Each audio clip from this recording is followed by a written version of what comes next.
할렐루야. 여러분 모두에게 예수 그리스도의 이름으로 문안드리겠습니다.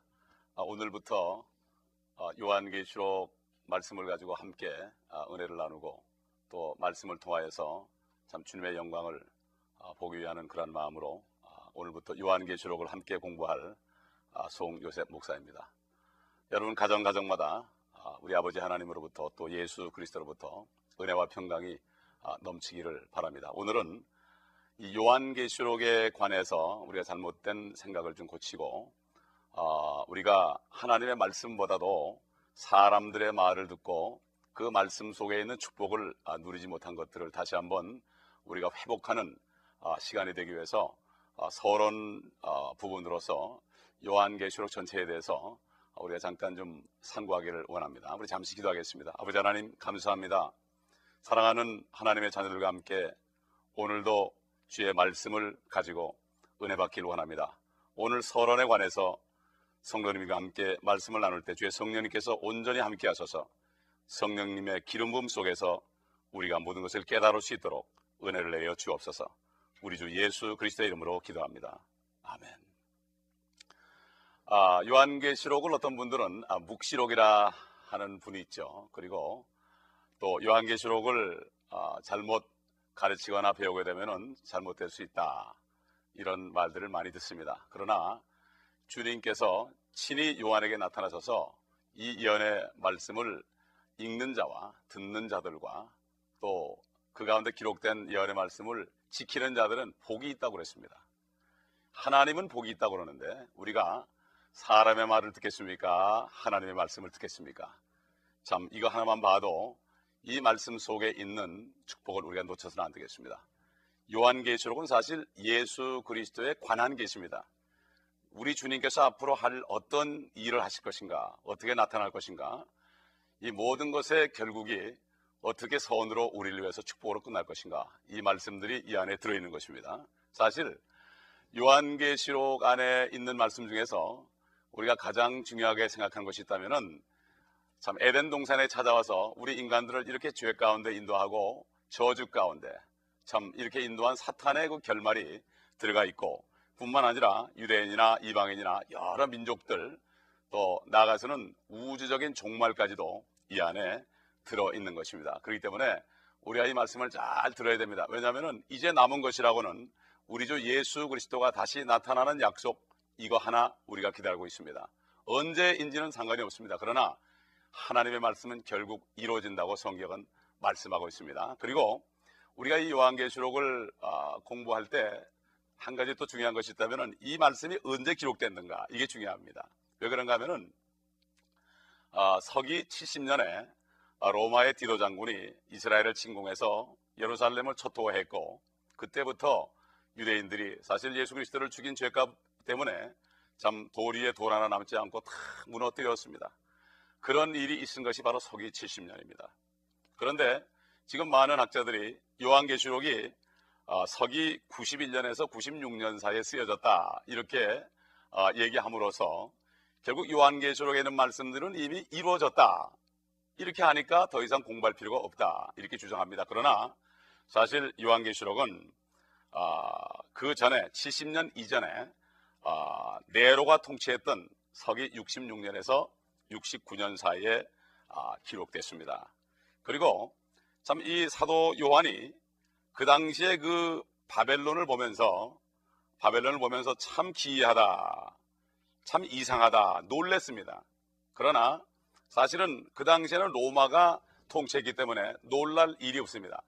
그런데 사도 요한은 그 로마 통치가 지나고 그 수천 년 후의 시대로 자기가 성령 안에 들어가서 다시 하나님의 계시를 보았을 때 똑같은 로마가 존재한다는 것을 보았습니다. 그렇기 때문에 여기에 또한 하나의 퀘스천 마크가 있는 것입니다. 사실 그 요한계시록에 나오는 큰 바벨론에 대해서 놀랄 일이 없습니다. 그는 밤모섬에 요한이 유배간 것도 로마 사람들 때문에 간 것이기 때문에 전혀 놀랄 일이 없습니다. 그렇기 때문에 요한계시록에 나타난 17장, 18장에 나타난 큰 바벨론은 또 다른 로마라는 것을 우리가 알 수 있어야 됩니다. 그렇기 때문에 하나님의 영 성령은 예수 그리스도를 증거하기 때문에 앞으로 남은 일이라는 것은 영광스럽게 예수 그리스도가 오셔서 우리를 하늘 집으로 인도하시는 이 소망 외에는 우리가 다른 소망이 없습니다. 그러나 사탄이는 이것을 어찌하든지 가려서 하나님의 자녀들이 소망을 갖지 못하도록, 이 땅에서 이 모든 어려움을 보면서 세상을 이기지 못하도록 이렇게 하는 이러한 역사를 우리가 간과해서는 안 되고 절대로 속아서는 안 되는 것입니다. 사실 요한계시록 1, 2, 3장 이후에 이제 4, 5, 6장 쭉 나가는데 이 성경마다 그 시대가 다릅니다. 왜냐하면 예를 들어서 가장 중요한 것이 뭔가 하면은 우리가 지금 살고 있는 시대는 바로 은혜 시대입니다. 그렇죠?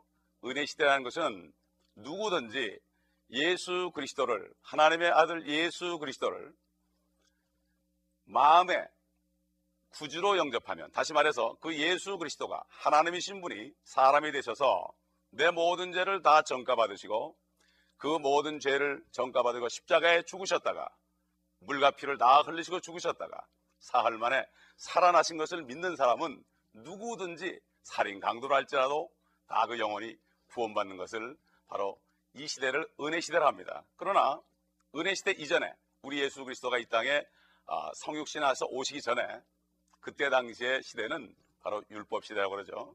그 율법 시대는 무조건 예수 그리스도를 믿음으로 구원받는 게 아니죠. 율법을 지킴으로 잠깐 동안 지은 죄를 짐승의 피로 덮어서 바로 예수 그리스도가 피를 흘릴 때까지 그들은 무덤 속에 있어야 됐던 것을 우리가 성경을 통해서 알 수가 있습니다. 그래서 여러분이 그 성경 말씀 중에서 디모데후서 3장 16절을 여러분 펴보시기 바랍니다. 그러면은 이런 말씀이 있습니다.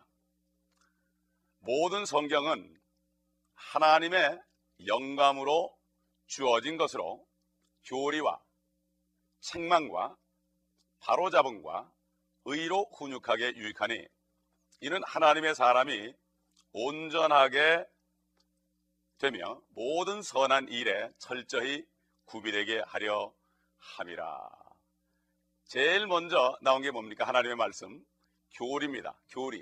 교리라는 것은 바로 사람의 그 척추와 같습니다. 쉽게 얘기해서 이런 거죠.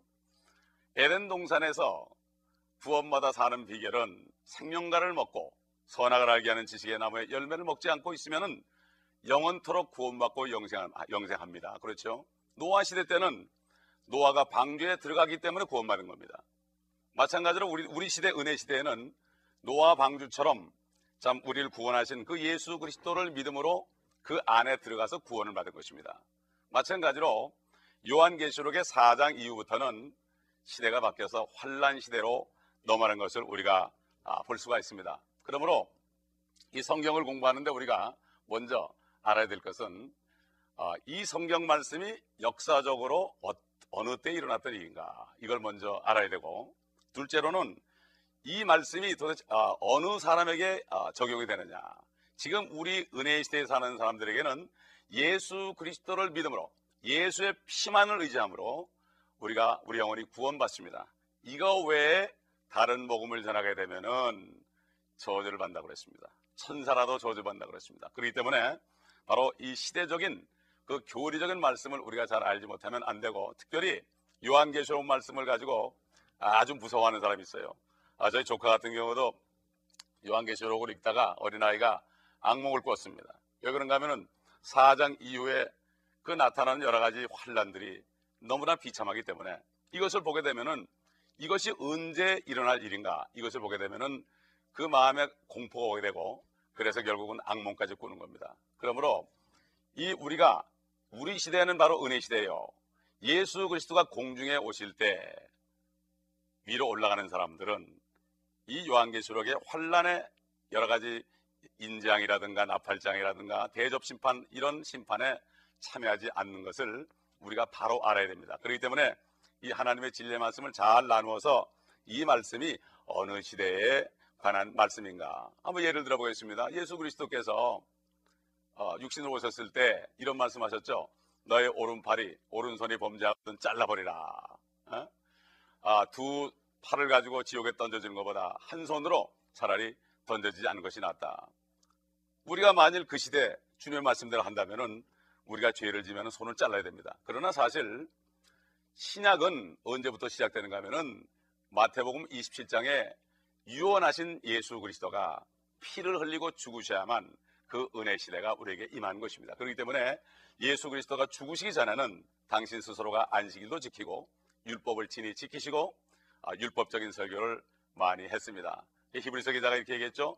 유언한 자가 죽지 않으면 유언은 효력이 없다, 그렇게 말했습니다. 그렇기 때문에 우리가 요한계시록을 공부할 때 이 나오는 모든 장마다 나오는 말씀들이 어느 시대에 관한 말씀인가, 이것을 우리가 잘 봐야 됩니다. 또 마찬가지로 성경은 영적으로 적용할 수 있죠. 구약 시대에 일어난 일을 가지고 우리가 거기서 영적으로 적용해서 우리가 교훈을 받을 수 있고 우리의 잘못을 깨달을 수 있고 고칠 것은 고칠 수 있고 이렇게 할 수가 있고 은혜를 많이 받죠. 여러분 여러 가지 뭐 열왕기서나 또는 역대서나 여러 가지 뭐 시편이나 잠언이나 창세기 출애굽기를 통해서도 우리가 많은 은혜를 받는 것이 바로 영적으로 적용해서 거기서 우리가 교훈을 받고 은혜를 받는 것입니다. 그러나 요한계시록은 앞으로 일어날 일입니다. 실질적으로 일어날 일입니다. 그렇기 때문에 이것은 구체적인 일이고 이것을 절대로 영적으로 적용해서는 우리 앞에 있는 일들이 가려집니다. 여러분 우리 예수님께서 이 땅에 계실 때 요한복음 16장에 진리의 성령이 이 땅에 오시면 너희를 모든 진리로 인도할 것이요 너희의 장래 일을 알게 할 것이다. 결국 너희 앞에 닥칠 일들을 알게 할 것이다. 바로 성령께서는 우리 하나님의 자녀들을 미리 알려주시고 대비하게 하시고 또 소망 속에서 힘을 얻게 하는 것입니다. 그래서 지금 말씀드려도 요한계시록을 우리가 구분을 한다면 여러분 한번 도표를 보세요. 제가 준비한 도표가 있는데 도표를 보시게 되면은 거기에 이제 자세하게 설명이 나와 있습니다. 제가 도표를 보면서 설명을 드리겠습니다. 첫째로 우리가 요한계시록 1, 2, 3장은 교회 시대입니다. 여러분 그 도표에 보면은 구약 시대 이렇게 대놓고 거기 눈금에 2번 있죠. 2번 밑에 첫 수확이 있습니다. 이 첫 수확은 뭔가 하면은 마태복음 27장에 예수 그리스도께서 십자가에 죽으시고 부활하셨을 때 잠자던 많은 성도들이 일어났다고 그랬습니다. 그래서 그들이 예루살렘 거룩한 성에 들어가서 그들의 부활한 몸을 보였습니다. 이것을 보고 백부장들이 그분이 바로 하나님의 아들이었도다 이렇게 증거한 것을 우리가 알 수가 있죠. 여러분 다 아시죠? 구약 성도들이 무덤 속에 있다가 아브라함의 품에 있다가 그 짐승의 피로 잠깐 죄만 가렸다가 그러나 히브리서 9장의 말씀처럼 예수 그리스도의 피는 육체만 정결케 하는 것이 아니라 우리의 양심까지 깨끗하게 하기 때문에 그때 비로소 그들이 아브라함의 품에서 올라와서 부활했습니다. 이것을 바로 첫 수확이다 이렇게 말씀하고 이것을 구약 성도들의 들림받음이라고 얘기합니다. 그래서 그때부터 그리고 예수 그리스도가 승천하시고 성령께서 이 땅에 오신 후부터 신약시대, 다시 말해서 교회 시대가 열렸습니다. 그렇지 않습니까? 여러분 잘 아시죠? 그러면 지금 그 눈금에 8번에 보게 되면은 밑에 추수라는 말이 나옵니다. 이것은 바로 우리가 잘 알듯이 데살로니가 전서 4장에 있는 것처럼 주께서 천사장의 호령과 나팔 소리로 강림하실 때 무덤에 잠든 자들이 먼저 일어나고 살아남아 있는 우리도 공중으로 이끌어 올려서 주를 공중에서 만나 주와 함께 영원히 있으리라. 바로 소위 들림받는 우리 교회 시대의 예수 그리스도를 영접하고 성령으로 거듭난 하나님의 성도들이 하나님의 자녀들이 그리스도께로 들려 올라가는 이러한 바로 추수를 두 번째 추수로 우리가 이렇게 말할 수 있습니다. 그리고 이제 8번부터 10번까지가 뭔가 하면은 이렇게 예수 그리스도를 영접하고 성령으로 거듭난 하나님의 자녀들이 들림받게 되면은 바로 7년 환란이 시작되죠. 첫 번째 3년 반은 적그리스도가 온유하게 통치하다가 후 3년 반에는 나중에는 이제 그 마각을 드러내고 유대인들과 많은 민족들을 핍박하게 됩니다. 바로 적그리스도의 통치 시대, 이것을 바로 환란 시대다 이렇게 얘기합니다. 그 다음에 환란 끝에 여러분 14만 4천 명이 하늘로 들림받죠. 그렇기 때문에 환란 시대에도 바로 그 들림받는 성도들이 거기에 우리가 나타나는 것을 우리가 나중에 배우게 됩니다. 그 다음에 주님께서 이제는 들림받은 성도들과 어린 양 혼인잔치를 다 마치고 그리스도의 심판석에서 심판석에서 상도 주고 또는 책망도 하고, 그래서 모든 것들이 다 정리된 다음에 7년 동안 어린 양의 혼인잔치를 하고 예수 그리스도께서 이 땅에 재림하실 때, 그럴 때 바로 영광 중에 함께 오시는 거 이제 우리가 공부하게 됩니다. 바로 우리는 이것을 바라보고 사는 것입니다. 그래서 주님께서 오시면 성경에 보게 되면은 주님께서 천년 동안을 예루살렘에서 왕이 돼서 다스린다고 그랬고, 우리도 이 땅에 사는 동안에 문화를 많이 남긴 만큼 10골도 다스리고 5골도 다스리는 이런 축복을 받는다고 그랬습니다. 근데 많은 분들이 예수 그리스도 오실 때 난 천국 간다, 내가 오늘 죽으면 천국 간다, 이런 확신은 있는데, 실질적으로 우리가 이 땅에 사는 동안에 주님을 위해서 무엇을 해야 할 것인가, 우리를 왕과 제사장으로 삼으신 이 주님의 목적을 깨닫지 못하면 우리는 어려운 일이 닥치면 소망을 잃어버리고 맙니다. 저희가 교회를 개척하고부터 저희 교회는 계속해서 밖에 나가서 여기 있는 모든 민족들에게 복음을 전하는 교회로 하나님이 세우셔서 지금은 이 LA 땅뿐만 아니라 남미 전 지역을 우리가 다니면서 복음을 전하고 많은 영혼들을 구원하는 사역을 하고 있습니다. 그런데 사실 우리가 이 땅에 사는 동안에 무엇을 할 것인가, 사도 바울이 먹을 것과 입을 것이 있은즉 족한 줄로 알라. 근데 사실 하늘의 소망이 없고 주님과 함께 내려와서 우리가 통치하는, 그리고 그것이 끝난 다음에 새 예루살렘 하늘에서 영원히 사는 이 축복을 바라는 소망이 없으면 우리는 이 땅에서 어려움이 닥칠 때 견딜 수가 없고, 핍박을 받을 때, 또 불신자들의 여러 가지 모욕스러운 말을 들을 때 우리는 그들에게 정말 우리의 소망을 확실하게 얘기할 수가 없게 돼 있죠. 그렇기 때문에 사도 베드로는 그 점을 강조했지 않습니까? 구원의 소망을 묻는 자들에게 항상 대답할 준비를 하라, 이렇게 얘기했습니다. 그렇기 때문에 지금 말씀드린 대로 우리가 쉽게 봐서 율법 시대가 있었죠. 우리 은혜 시대가 있죠. 이제 성도들이 시고되고 나면은 환란 시대가 옵니다. 또 그 다음에 환란이 끝나게 되면 주님이 재림하게 되면은 그때는 사탄이도 무조갱수로 다 갇혀버리고 사탄을 따르는 무리들도 다 불못으로 떨어져 버리고, 그 다음에 천년 동안 예수 그리스도와 또 회복된 유대인들과 또 그 다음에 예수 그리스도와 함께 내려왔던 참 이 땅에서 고난 맡은 성도들이 이 땅에서 많은 민족들을 다스리는 이런 축복을 누린다고 성경은 말씀하고 있습니다. 여러분이 이런 말씀을 들을 때 좀 생소하게 들릴지 몰라요. 그러나 오늘은 서론적인 부분으로 말씀드리니까 이제 공부를 해나가다 보면은 여러분들이 이것을 알게 될 것입니다. 사실 요한계시록은 구약의 말씀을 여는 열쇠입니다. 요한계시록을 모르고서는 구약을 이해할 수 없습니다.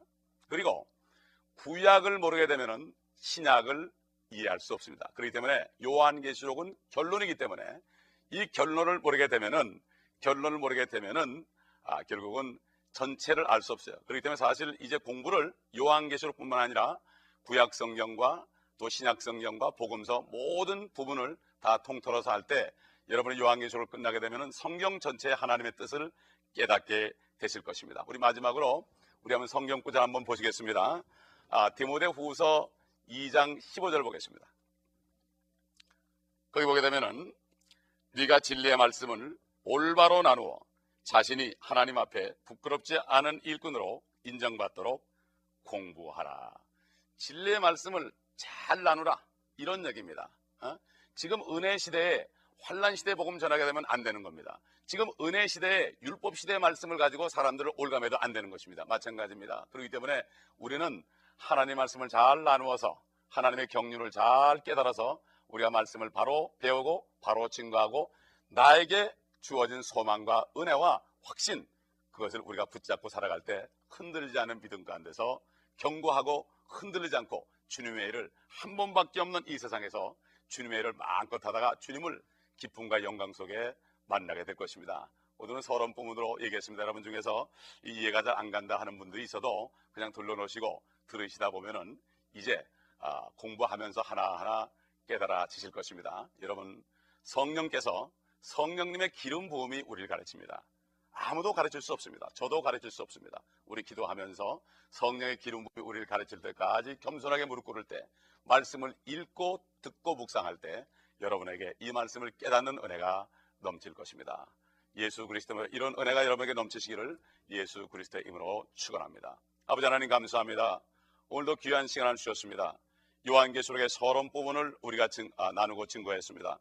아버지 하나님, 듣는 자들 심령 속에 성령의 기름 부음을 통하여 가르쳐 주시고 예수 그리스도께서 앞으로 이룰 일들을 확실하게 알고 말씀을 통하여 알고 사람의 말을 듣지 않고 이제는 하나님의 말씀에 굳게 서서 그 말씀을 붙잡고 끝까지 소망 가운데 승리하게 도와 주시옵소서.